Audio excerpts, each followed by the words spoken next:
지난 5월 일본 증시가 3만 엔대를 돌파했습니다. 1990년대 버블 붕괴 이후에 33년 만에 최고치를 기록했죠. 와, 아마 일본 사람들 굉장히 좋아했을 것 같아요. 주식 가격이 연초 대비 무려 20% 이상 상승했는데요. 투자의 귀재 워렌 버핏을 필두로 해서 일본 주식 투자에 대한 관심이 정말 높아지고 있는 그런 순간입니다. 지속되고 있는 엔저 현상으로 무역 거래가 크게 늘어났고요. 관광 산업 역시 활기를 띠고 있는 모습입니다. 서울의 70% 수준이었던 도쿄의 부동산 가격이 다시 오르기 시작하는 등 일본 경제가 드디어 부활한 거 아니냐, 이런 얘기가 나오고 있는데요. 그런데 정작 일본 안에서는요, 살기가 웬걸 더 어려워졌다, 이런 말들이 나오고 있습니다. 왜 그런지 뒤에서 설명을 해드릴 거고요. 자, 오늘 알고리즘에서는요, 활기를 띠고 있는 일본 경제 부활의 시작일지 아니면 반짝 효과에 그칠지 집중 분석해 보겠습니다.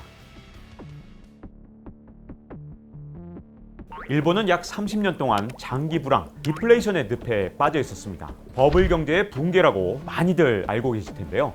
이걸 짧게 설명을 해드리면 1980년대 이 플라자 합의로 인해서 달러는 약세가 되고 엔화는 평가 절상이 됩니다. 이로 인해서 엔고 현상이 시작되니까 경기가 둔화될 것이다, 이렇게 우려를 했던 일본 정부가 금융 완화 정책을 펴는 건데요. 돈을 있는 대로 푼 겁니다. 금리를 내리고 부동산 대출 규제를 크게 완화해버린 거죠. 시중에 돈이 엄청나게 돌기 시작하니까 주식 투자와 부동산 투기 열풍이 불었고요. 여기저기서 부동산의 제왕들이 탄생을 했습니다. 이때 일본인들은 집값이 워낙 뛰어오르니까 집 한 채만 잘 사두면 너도나도 부자가 될 수 있었기 때문에 흥청망청 돈을 썼습니다. 그러나 1989년에 증시 버블이 붕괴됐고요. 1991년에는 부동산 붕괴까지 시작되니까 일본 경제 위기가 본격적으로 시작된 거고요. 일본 정부와 일본은행이 천문학적으로 돈을 뿌리면서 아무리 부양책을 써도 한 번 시작된 경기 침체, 디플레이션 늪에서는 좀처럼 벗어날 수가 없었던 겁니다. 그리고 약 30년이 넘는 세월 동안 경기를 회복하지 못하고 있었던 건데요.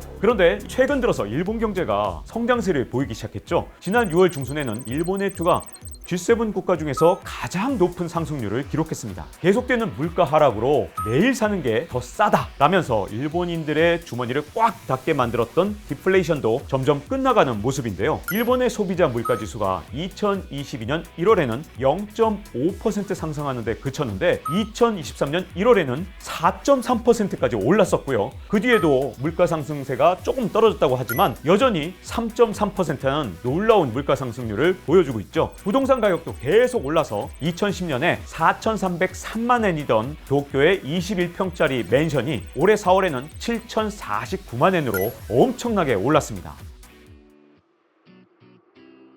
지난 2분기에 일본의 GDP, 국내 총생산 성장률이 연율 기준 무려 6%를 기록하게 됐는데요. 야, 일본에서는 진짜 놀라운 성장률이죠. 경제학자들이 예상했던 2.9%를 훨씬 뛰어넘은 수치고요. 2020년 하반기 이후 가장 높은 상승폭입니다. 이런 GDP 성장률은 초저금리로 인한 엔저 현상과 이에 따른 수출 호조 덕분이다, 이렇게 분석이 되는데 이걸 좀 더 풀어서 설명을 해드리겠습니다. 지난해 초부터 다른 나라들은 금리를 엄청나게 올려왔잖아요. 그런데 일본의 중앙은행은 나홀로 초저금리를 고수했습니다. 기준금리 마이너스 0.1%를 7년째 유지하고 있죠. 엔화에 대한 수요가 크게 줄어들면서 엔화 가치가 2000년대 이후 최저 수준으로 떨어졌는데요. 이렇게 통화 가치가 하락하면 그 나라에서 해외로 수출하는 상품의 가격이 점점 더 저렴해지겠죠. 여기에 더해서 일본 기업들이 생산 설비, 인건비가 싼 중국과 아세안 국가로 진출했기 때문에 저비용으로 물건을 생산해낼 수 있게 됐습니다. 이렇게 생산된 저렴한 일본 제품은 세계적인 인플레이션으로 인해 경쟁력이 더욱더 높아졌고요. 전 세계 소비자들의 구매가 이어지면서 일본 업체들의 수익이 크게 늘어나게 된 겁니다. 그 예로 8월 초에 토요타 자동차의 2분기 영업이익이 1조 1,209억 엔, 약 10조 3,100억 원으로 지난해 같은 기간보다 무려 93.7%나 늘어났습니다. 관광업도 한몫을 했는데요. 요즘 주위만 봐도 일본 여행을 정말 많이들 가시잖아요. 엔데믹에 이어서 이 엔저까지 겹치면서 관광객이 정말 크게 늘어났는데 지난 6월 기준으로 일본의 외국인 관광객 수가 코로나19 이전 수준의 70% 이상을 회복했다고 합니다. 이렇게 일본은 낮은 금리와 엔저 덕분에 GDP 성장률이 크게 높아지는 고성장을 이룰 수 있었던 거죠.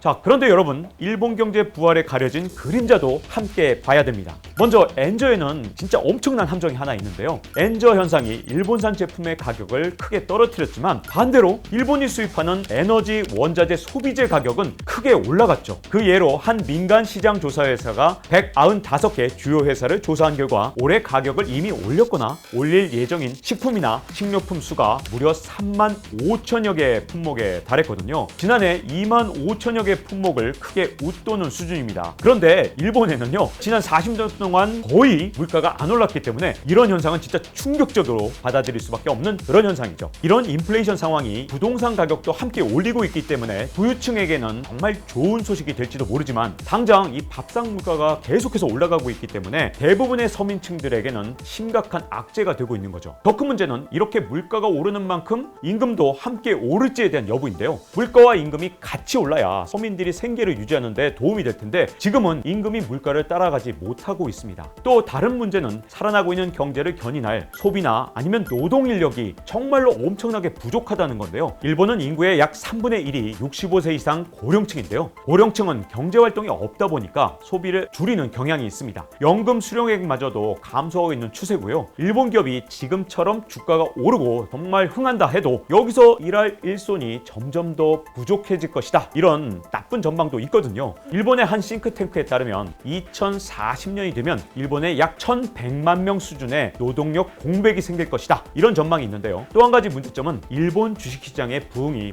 반짝하고 끝날 수도 있다는 전망도 있다는 겁니다. 주가가 올라간 걸 따지고 보니까 일본 기업들이 자사주 매입을 엄청나게 한 게 큰 도움이 된 거고요. 또 외국인 투자에 의한 착시 현상이라는 지적도 있거든요. 투자자들이 일본의 미래에 베팅을 했다 이렇게 보기보다는 전 세계가 다 긴축을 하는 상황에서 마지막 남은 돈 푸는 국가 일본에 돈이 몰린 일시적인 결과이기 때문에 언제든 이 투자 자금이 빠져나갈 수도 있다 이런 시각도 있습니다.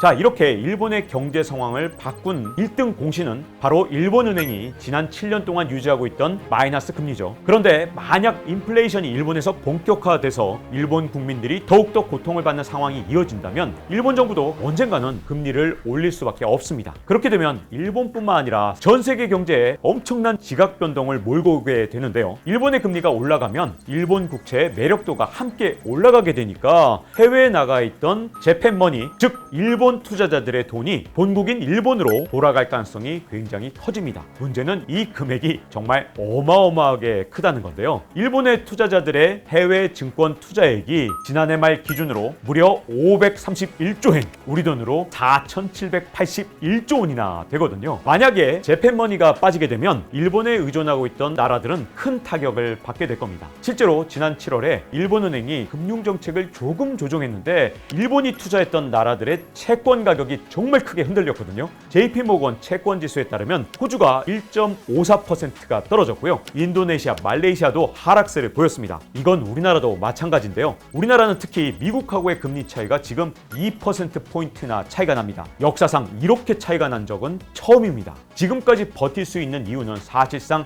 일본 자금 덕분이 굉장히 크거든요. 일본에서는요, 한 0.5나 1%로 빌린 진짜 저금리 자본이 엄청나게 많은데 이 돈이 우리나라 금융시장에도 엄청나게 들어와 있기 때문에 이게 우리 금융시장을 지탱해 주고 있는 겁니다. 그렇기 때문에 우리가 일본의 경제 상황에 촉각을 곤두세워야 하는 겁니다.